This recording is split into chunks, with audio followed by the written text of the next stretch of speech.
இஷ்ட தெய்வ வழிபாடு வச்சுக்கிட்டு இருக்கிறேன்.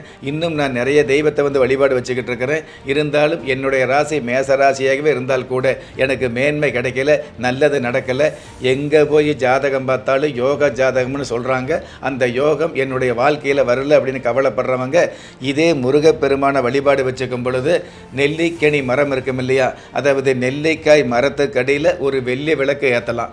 வெள்ளி விளக்கு ஏற்ற முடியாதவங்க அகல் விளக்கு என்று சொல்லக்கூடிய மண் விளக்கு ஏற்றலாம். அப்படி நெல்லி மரம் கிடைக்காதவங்க நெல்லிக்காய் கிடைக்கும் இல்லையா, அந்த நெல்லிக்காயை வாங்கி அதில் 9 கனியை தளவாழை இலையில் வச்சு அந்த 9 நெல்லிக்கனிக்கு மத்தியில் ஒரு அகல் விளக்கு ஏற்றி உங்களுடைய அதாவது மனசில் இருக்கக்கூடிய கஷ்டங்களை வெளியில் சொல்ல முடியாத கஷ்டங்களை அந்த நெல்லிக்கனி முன்னாடி நின்று நமஸ்காரம் வச்சு முருகப்பெருமானை நினச்சிக்கிட்டீங்க அப்படின்னா கண்டிப்பாக உங்களுடைய வாழ்க்கையில் விழி பிதுங்கி நிற்கக்கூடிய உங்களுடைய வாழ்க்கையில் அதாவது நல்லதொரு வழி கிடைக்கக்கூடிய பாக்கியத்தை யாராக இருந்தாலும் அனுபவிக்க முடியும் அப்படிங்கிறது ஆன்மீக உண்மை.